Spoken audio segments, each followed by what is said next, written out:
ये फिरहाद या बॉबी हकीम जो एक पाकिस्तानी महिला पत्रकार को लेके घुमा रहा था खिदरपुर के इलाके में और कहता था देखिए ये है मिनी पाकिस्तान कलकत्ता में भी। ये सभी एक ही गैंग के चट्टे बट्टे हैं। बिल्कुल इसके जहांगीर खान हो, शाहजहां शेख हो, फिरहाद हाकिम हो या अनुव्रत मंडल हो, ये सब सभी एक ही गैंग के हैं। और अब उस गैंग के जो एक प्रकार से सबसे ज्यादा पावरफुल जिसको अभी तक बनाकर रखा गया था, हालांकि मुझे नहीं लगता है कि वो इतना पावरफुल होगा, लेकिन जिसको सबसे ज्यादा पावरफुल बनाकर रखा गया था जहांगीर खान, अब उसी के कॉलर पकड़ लिए गए हैं। जब उसी को गिरफ्तार कर लिया गया है तो ये सभी बिलबिलाने लगे। अब इनको लग रहा है कि ये जल्दी से पाला बदलकर दूसरे तरफ चले जाए ताकि कुछ तो कार्रवाई इनके ऊपर कम हो। क्या आपको लगता है कि ये लोग अब धीरे धीरे भारतीय जनता पार्टी की तरफ भी शिफ्ट करेंगे? क्या अभी तो गुट के अलग तरफ जा रहे हैं, लेकिन धीरे धीरे वो सभी भारतीय जनता पार्टी में तो नहीं आ जाएंगे? देखिए मुझे हंसी आ रही इस बात पे। देखिए फिरहाद हकीम वगैरह को तो वो विपक्षी दल अब जो एक नया टीएमसी बना है अब उसमें जाएगा, वो ये तो तय हो गया। आज अब देखिएगा कल तक या आज रात तक, और आज मौका भी इसके पास अच्छा था।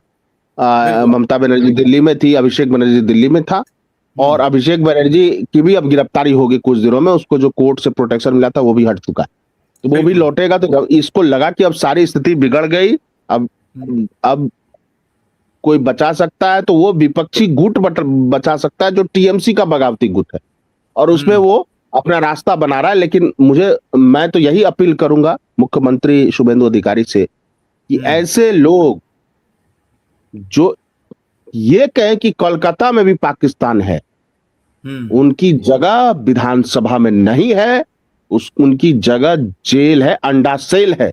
इन सबको अंडा सेल में भेजिए और वहां दिखाइए कि जो भारत में पाकिस्तान का नाम लेगा उसको शमशान या कब्रिस्तान भेजना जरूरी है। ये सेकुलरिज्म नहीं चलेगा। अगर कहना है अगर कहना है पाकिस्तान तो चले जाओ कब्रिस्तान, सीधी बात। नहीं, यहाँ यही इसी पर एक अभी जबरदस्त मैं मीम देख रहा था कुछ देर पहले, उसमें कहा यह जा रहा है कि अब वहां पर योगी आदित्यनाथ ने जो खास करके शुभेंदु अधिकारी के शपथ ग्रहण के दौरान जो अंगोछा दिया था, जो गमछा भगवा कलर का दुपट्टा जो योगी आदित्यनाथ ने उनके गले में डाला था, शुभेंदु अधिकारी के गले में, वो ये कहा जा रहा है उस मीम में कि वो दुपट्टा नहीं था, वो ये था कि वो बुलडोजर है।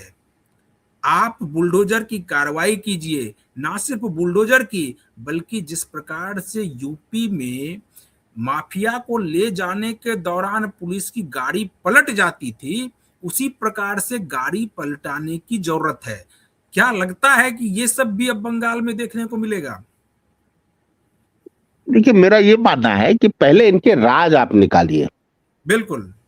हाँ, उसके बाद मुझे लगता है कि इनके खिलाफ इतने पर्याप्त सबूत होंगे, ये लोग खुद आजीवन कारावास या फिर कैपिटल पनिशमेंट के भागी बनेंगे। अदालत ही देगी, अदालत ही सजा सुनाई। और ठीक है, अगर ये बीच में भागने की कोशिश करता है पुलिस के उससे कस्टडी से, तो फिर पुलिस स्वतंत्र है, फिर क्या दिक्कत है भाई? पुलिस के पास गन है, गोली है, पुलिस को ट्रेनिंग है चलाने की, तो उनको बताने की थोड़ी जरूरत है अगर कोई पकड़ से भागे। तो इसीलिए तो ये गया है माँ दुर्गा के शरण में। यही संजय जी, इस तस्वीर को लेकर भी कुछ लोग कमेंट करते और हम लोगों के ही वीडियो पर कुछ लोगों ने कमेंट भी किया था। उसमें यह कहा गया कि ये तस्वीर दुर्गा माँ की, ये तस्वीर उस कार्यालय में है, तब तो फिरहाद हाकिम प्रणाम करके बाहर जा रहा है। बस मैं इस पर एक लाइन कहना चाहता हूँ।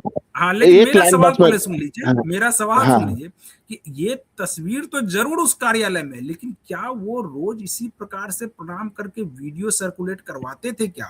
फोटो सर्कुलेट करवाते थे क्या? अभी ये क्यों जरूरत पड़ गई है कि इस्तीफा देने के बाद जब वो जा रहे हैं तो उसके बाद ये तस्वीर को प्रणाम, माँ दुर्गा को प्रणाम करके वो बाहर निकल रहे हैं? ऐसा है कि बंगाल में माँ दुर्गा और माँ काली की प्रतिमा नहीं होगी तो क्या इस्लामाबाद में होगी? और आपने एक वैलिड बात कही कि ऐसी तस्वीरें तो पहले जारी नहीं होती थी। ऐसी तस्वीरें तो पहले जारी नहीं होती थी, ऐसी क्या बात है कि अब जारी हो रही है? उसका बाजाप्ता पूरा रील बनाया गया है, उस वीडियो को जो जिस समय रिकॉर्ड किया गया पूरा उसका रील बना करके उसको सर्कुलेट किया गया है। हाँ, अब देखिए, माँ दुर्गा जो है दुर्गति को का नाश करती है, दुर्गा दुर्गति नाशनी, तो वो अपनी दुर्गति से बचने के लिए माँ दुर्गा के शरण में है। और जैसा कि गांधी जी ने कहा, ईश्वर अल्लाह सब एक ही है। हम लोग भी मानते हैं कि ऊपर वाला तो एक है, एक सद विप्रः बहुधा वदंती, ये तो हमारे शास्त्रों में लिखा हुआ है, हमारे उपनिषदों में लिखा हुआ है कि सत्य एक है और विद्वान उसको अलग अलग नाम से बोलते हैं। लेकिन ये कहना कि यही नाम सच्चा है बाकी सब नाम झूठा है, यहां पे गलत, ये नहीं चलेगा। ये जिहाद मॉडल देश भारत में नहीं चलेगा। बाबर चले गए, औरंगजेब चले गए, अलाउद्दीन खिलजी चले गए, और भी टीपू सुल्तान चले गए, अंग्रेज भी चले गए बहुत कोशिश करके, लेकिन सनातन झंझावतों को झेल कर खड़ा है और खड़ा रहेगा।